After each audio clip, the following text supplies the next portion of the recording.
Bonjour, dans cette vidéo, on va voir les principes de preuve. En fait, on va voir le premier principe, c'est-à-dire celui de la preuve qui est directe.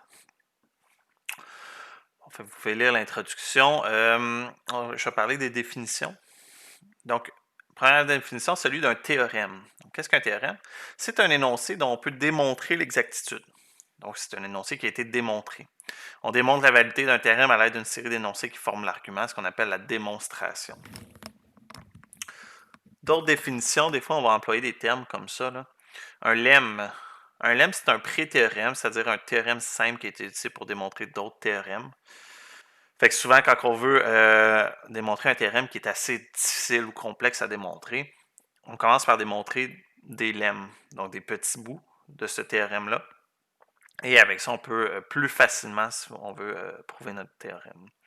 Un corollaire est un post-théorème, c'est-à-dire une proposition qui découle directement d'un théorème déjà prouvé. Souvent, ça va être voici un théorème de manière générale. En particulier, dans ce cas-là, ça fonctionne comme si. Souvent, on les appelait les corollaires. Là.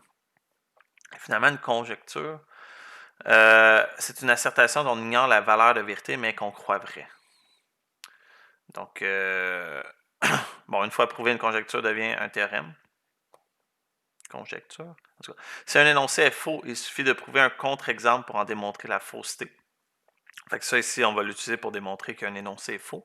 Et finalement, un exemple ne constitue pas une preuve. Certains, peut-être qu'au secondaire, il y avait la technique de faire 3 exemples pour essayer de démontrer un résultat. Ici, c'est faux. Là. Ça ne veut pas dire que si ça marche pour 3 cas, ça va marcher pour toujours. Et comment on va faire pour démontrer des énoncés? Bien, on va souvent utiliser les règles d'inférence, évidemment, à partir de propositions d'hypothèses qui sont considérées vraies. Et parmi ça, on va retrouver ce qu'on appelle des axiomes, donc des propositions qui sont considérées comme évidentes, admises sans démonstration. C'est des trucs de base, genre que 1 plus 1 égale 2. On ne démontre pas ça. Des hypothèses du théorème à montrer. Donc, on va utiliser les hypothèses, on va les considérer comme vraies de manière générale. Là. Et finalement, on peut utiliser des théorèmes qui ont déjà été démontrés. Et c'est comme ça qu'on va démontrer nos preuves. Bon. La première technique, c'est celle de la preuve qui est directe. Donc, une preuve qui est directe, c'est qu'on cherche à démontrer l'implication P implique Q. On va supposer que P est vrai. Et on va montrer que si P est vrai, la proposition Q est nécessairement vraie. Si c'est le cas, ben d'abord, vrai implique faux est impossible, donc P implique Q est toujours vrai. Dans le fond, ce qu'on va faire, c'est qu'on va considérer P vrai, puis on va démontrer que ça implique que Q doit toujours être vrai. Si on voulait démontrer une biconditionnelle, donc dans les deux sens, il faudrait montrer P implique Q et Q implique P. Deux définitions qu'on va utiliser beaucoup pour les techniques de preuve. Donc, l'entier n est pair s'il existe un entier k tel que n est égal à 2k. Fait que c'est pair si je suis capable d'écrire comme 2 fois quelque chose. N est impair s'il existe un entier k tel que n est égal à 2k plus 1, c'est-à-dire que c'est impair si je suis capable de l'écrire comme 2 fois quelque chose plus 1. Fait qu'on veut donner une preuve directe de l'énoncé si P est impair, alors 7n plus 8, si n est impair, alors 7n plus 8 est impair. Fait que c'est ici on veut démontrer directement là, P implique Q ici. Fait que ce qu'on va faire, c'est qu'on va supposer que la première partie, ce qui est notre hypothèse, est vraie. Là. Fait que bonne chose à faire, c'est de se l'écrire, c'est quoi notre hypothèse. Donc notre hypothèse, c'est n est impair.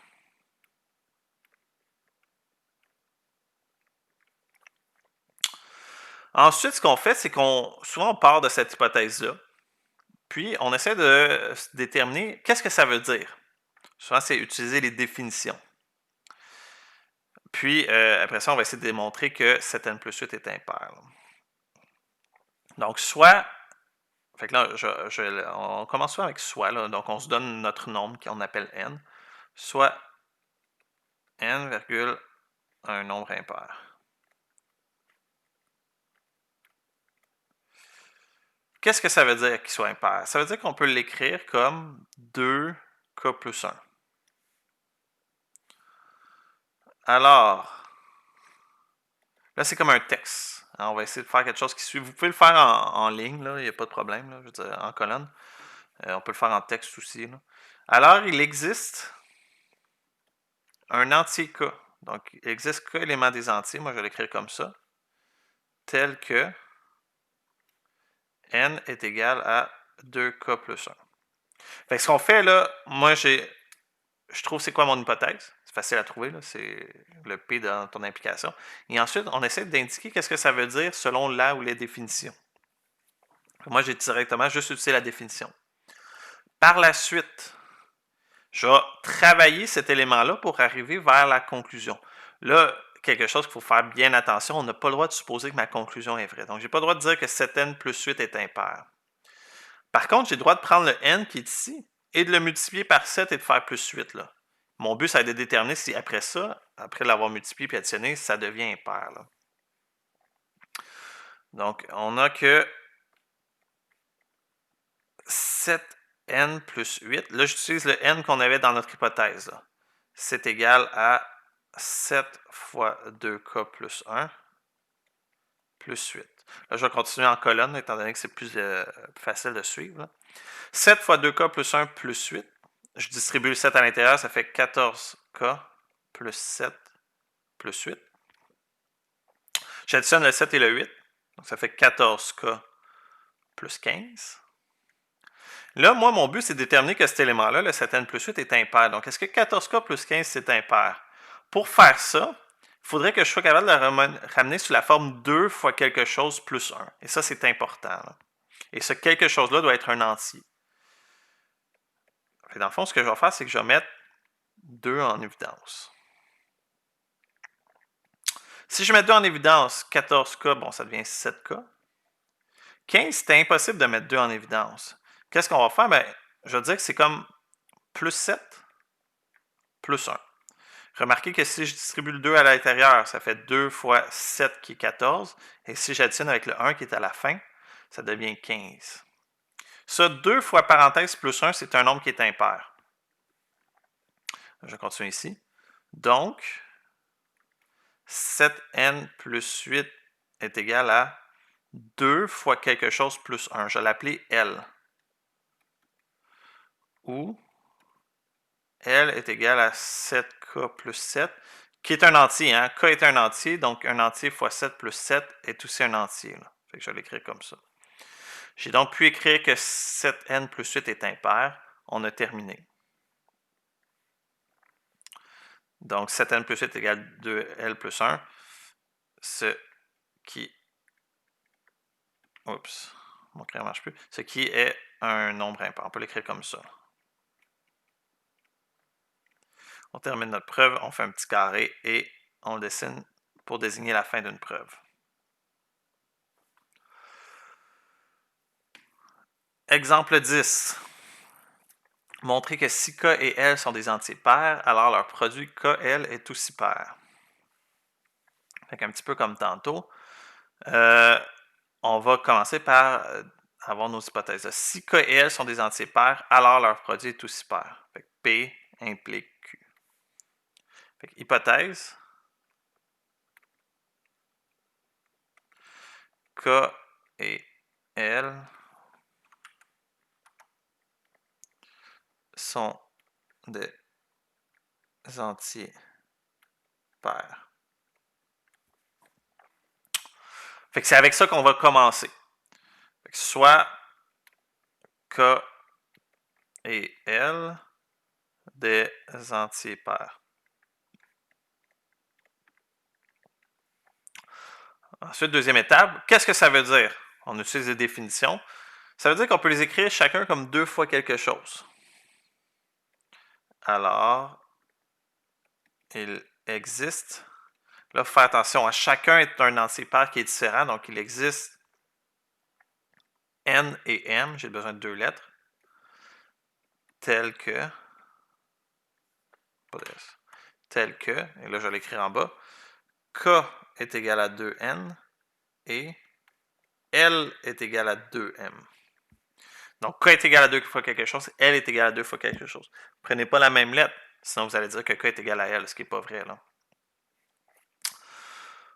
Fait que ça, c'est notre départ. Par la suite, on va regarder qu'est-ce qui se passe à K fois L. Puis on va essayer de démontrer que ça devient pair. Là. On a que K fois L. K, c'était 2N. L, c'était 2m, donc ça, c'est égal à 2n fois 2m. En particulier, c'est égal à 2 fois 2nm. 2 fois m, c'est un nombre qui est entier. Donc, 2 fois un nombre qui est entier, c'est aussi un nombre qui est pair. Là. Fait qu'on peut écrire que, donc, k fois L est égal à 2 fois quelque chose. Là, moi, je l'écris toujours, je choisis une nouvelle lettre. Là, ça devient long, dur, parce qu'on n'a plus beaucoup de lettres. Là. K, L, N, M ont été utilisés. O, on ne l'utilise pas, là, fait que je peux utiliser R. Où R est égal à 2nm, qui est l'élément des entiers. Et donc, si c'est 2 fois quelque chose, ce qui est un nombre pair.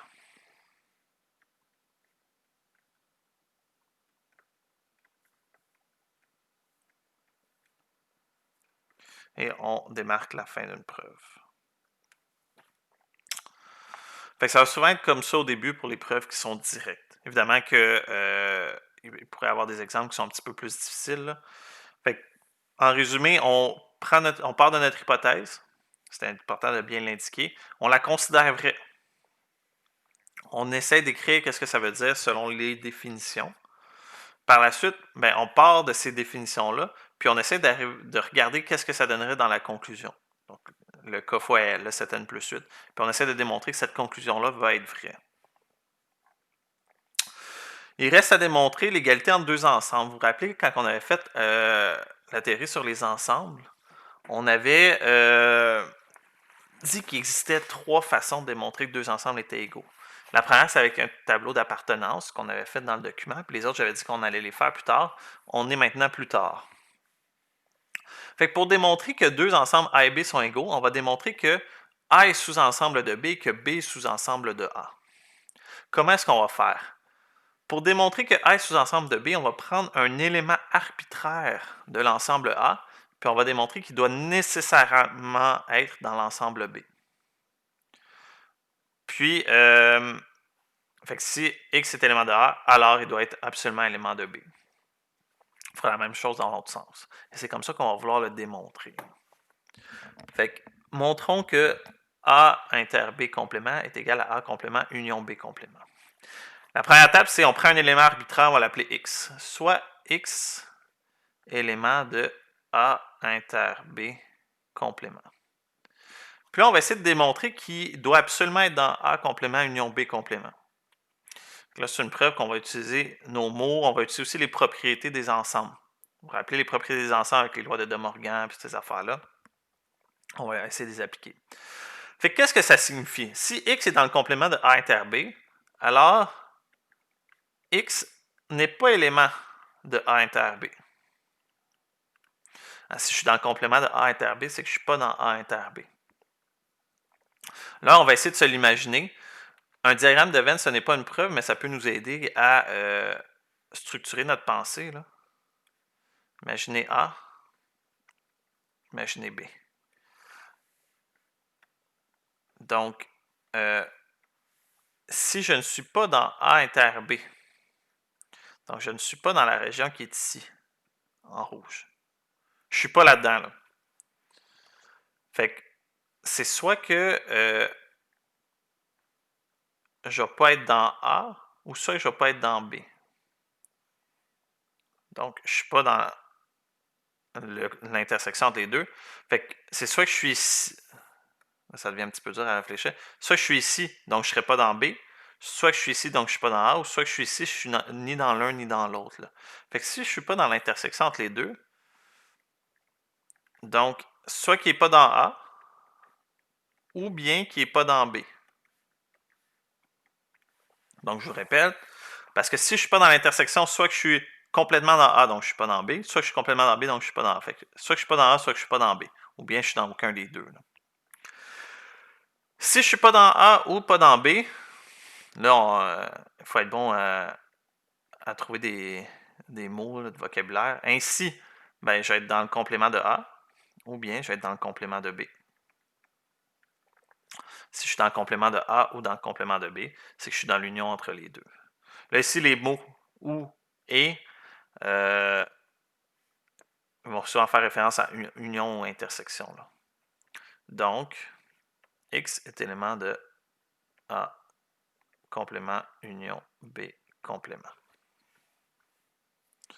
Fait que ça ici, ce qu'on vient de démontrer, c'est qu'on a démontré que, j'aurais dû l'écrire là, A inter B complément est sous-ensemble de A complément union B complément. Donc, on a démontré le premier sens. On va maintenant démontrer le deuxième sens, c'est-à-dire que A complément union B complément est sous-ensemble de A inter B complément.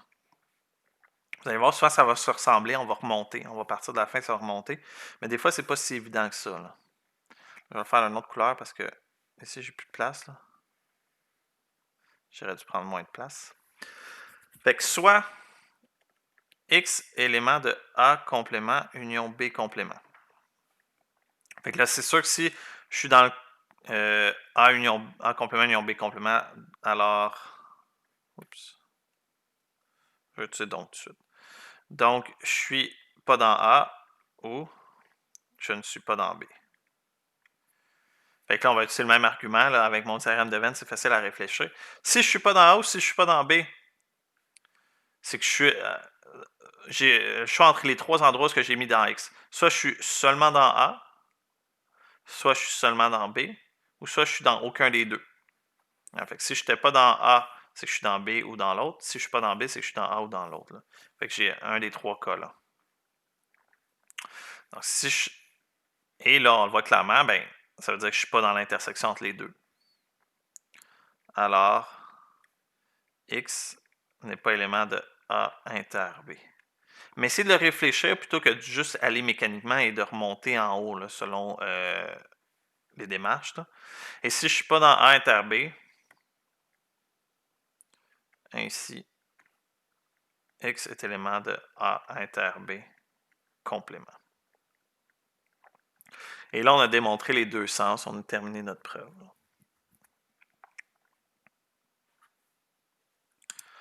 L'autre façon, donc ça c'est la première façon, on prend un élément arbitraire d'un ensemble et on cherche à démontrer dans l'autre, c'est en utilisant les définitions en compréhension. Oups. En utilisant les définitions en compréhension, ce qu'on va faire, c'est qu'on va bâtir un argument logique. Puis on va utiliser les équivalences logiques pour y aller. Fait que, selon les définitions en compréhension,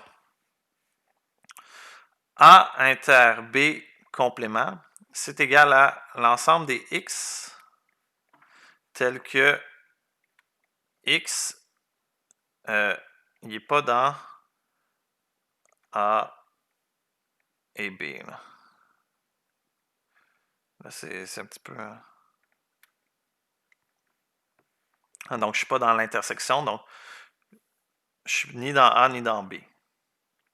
C'est un petit peu bizarre à écrire comme ça. Si je suis ni dans A ni dans B, en fait, non, je ne vais pas l'écrire comme ça.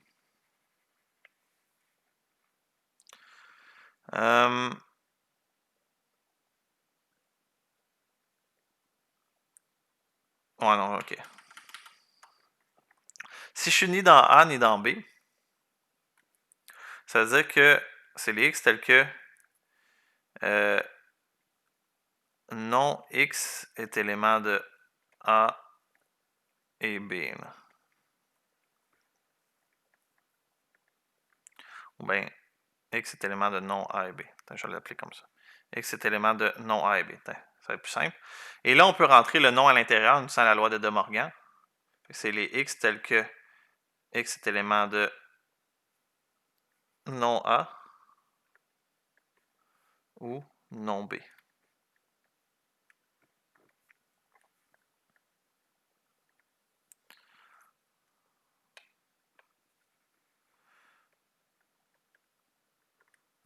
Et si X est élément de non A, ça veut dire que X est élément de A complément ou X est élément de B complément. Et si je suis dans A complément ou B complément, c'est que je suis dans l'union des compléments. Donc, X est élément de... C'est X tel que X est élément de A complément union B complément. Et ça ici, c'est la fin. Là. Fait que j'ai deux exercices, un de démontrer les ensembles s'ils sont équivalents et d'autres de utiliser des preuves directes. Là. Donc c'est tout pour cette vidéo. Merci.